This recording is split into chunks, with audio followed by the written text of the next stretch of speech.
Steve is now with ex-Middlesbrough and Ipswich forward Alun Armstrong. Alan, here we are at the Alun Armstrong Soccer Centre. What a place. You know, Les and I have been shown round by you today. How did you end up here and what's your ideas behind it? When I first finished football, I've always wanted to build my own coaching company as such. It took 3 years to find a venue where I could actually turn into this kind of facility we've got. And since we've got here, it's just starting to take off. Now we've been here for 4 years. 2 years as an old company, 2 years as a not-for-profit company.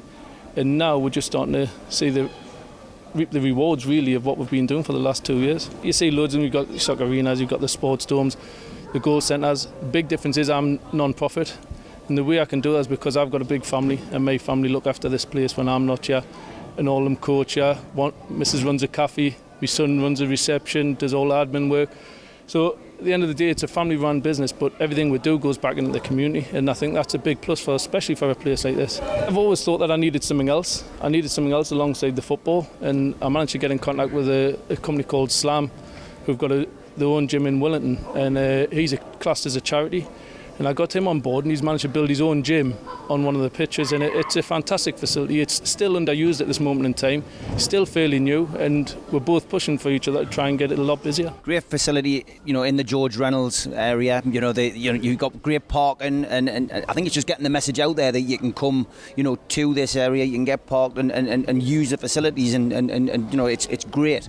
That's it. I think we're the only facility in this area for 25-30 miles that's indoor. 3G, and it's not the cheap 3G. We've got the FIFA rated 1 and 2 star turf down here. We spent a lot more money than what we should have done, but we wanted to make sure that it was here to last and give the kids something in this area where they could play football non-stop. What about sponsors? Do you have many people, you know, helping you out on that score? Yeah, we've got Frank's obviously who sponsored, does all the carpeting inside, but the main sponsors of my little academy I run is Sim Suzuki at Darlington. They sponsor the whole academy. They've given us a Suzuki Vitara in the last couple of months, which is fantastic help, and we're trying to push it as much as we can. We're still looking for advertising boards on all the pitches. Nike have become involved and give us kit, trying to help the academy establish its own brand, and we're trying to get as many as we can on all the pitches. So if any companies are interested, then give us a ring. And what's today about? You've got a lot of families down here, a lot of kids and a lot of activities. Tell us about today. Today is an end of season fun day. I've run my own academy for ages under 7s through to under 14s, and it's basically bridging the gap between the soccer schools, which I run as anyone can come to them, and the development centres that I ran here by Middlesbrough, which I run for them here. And I needed some way to coach the kids that were just not good enough for the development at this stage, but better than soccer schools who are just coming for fun. And we've bridged that gap by bringing the academy in. It's like a coaching programme that is very similar to what I do at Middlesbrough when I'm working at Middlesbrough part-time. So everything I do at Middlesbrough I bring into the programme here, and I try to develop the kids to get them a trail through at Middlesbrough. We have had 1 or 2 that have been through there, and I've had 3 that have signed there full-time. So it is working, it's proven successful, but we're just starting again, and this is a reward for the kids that have come over the years. I put on loads of different activities. There'll be a presentation at the end for the most improved player and the kids who've shown the best attendance. But every kid will definitely get a medal at the end of the day. Coming through the reception today as well, just that infamous picture of you scoring against Inter Milan for Ipswich. That must be a real boost for kids coming through, seeing what could be achieved, you know, with hard work. Yeah, that's why it's up there. I'm not a big one for showing stuff what I've done when I was a player, but I think it can just show you what can be achieved. I was a local lad from Bladen who started his football dream at Newcastle at 14, 15-year-old. And that's what I keep saying to these kids, just because you're 7, 8, 9, 10 and you haven't been picked up yet, it doesn't matter. You can get picked up 15, 16, and Jamie Vardy now has just proved that he can get picked up at a later date. But having pictures like that just hopefully can stimulate the kids to think, I want to do that. And it is great for me when the kids come and say, is that you? Of course it is. Who do you think it is? But it's funny saying they don't believe us half the time, but it's just nice for the kids to have a look and see that they've got something that they can aim for. We'll get the details for the Alun Armstrong Soccer Centre across the bottom of the screen now, but come down, it's a great facility, needs to be used. But Alan, thanks very much, mate.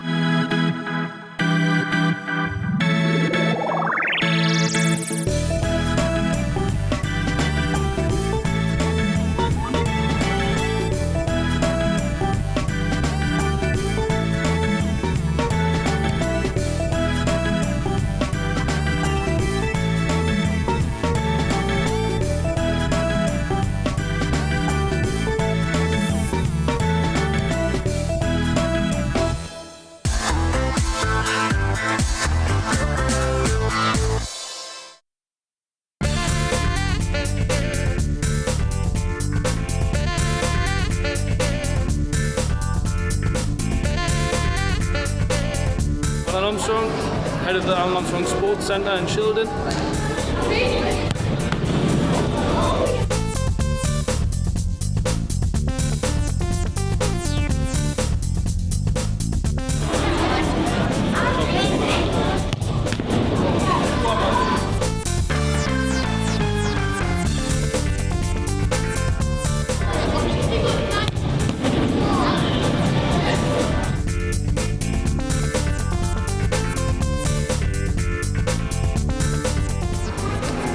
Langley, North East Football Show, and I'm under pressure. I'll go for one of the bottom ones.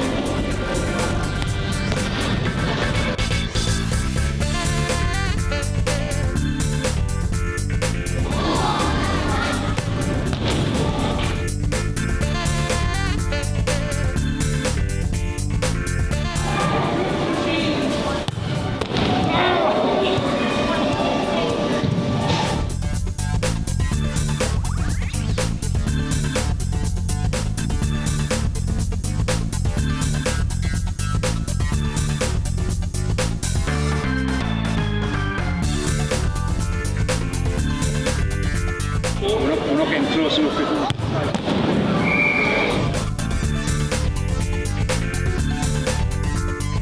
Oh well, it's time to go.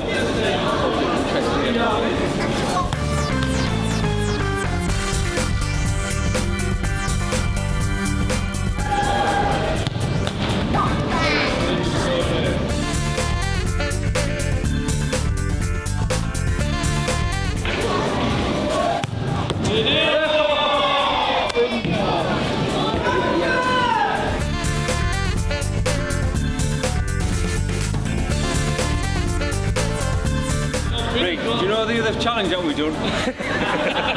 That one's more gun on camera.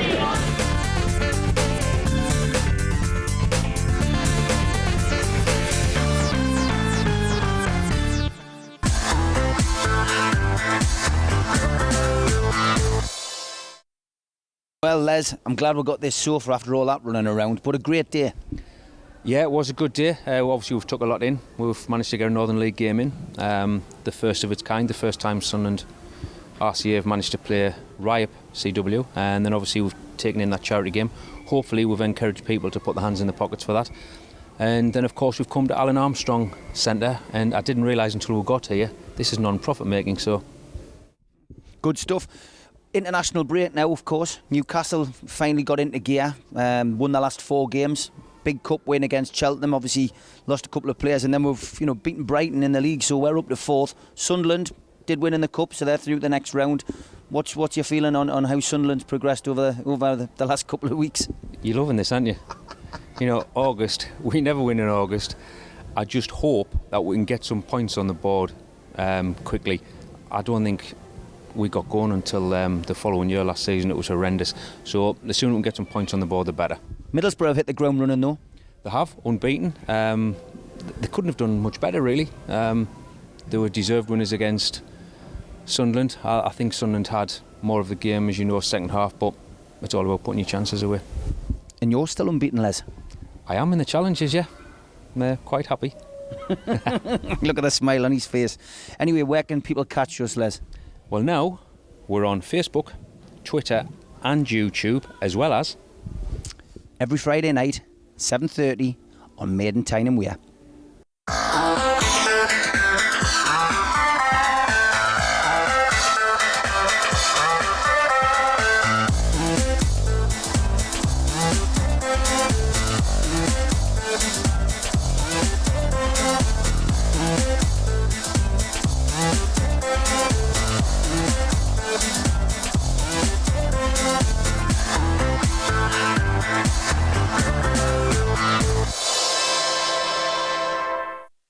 You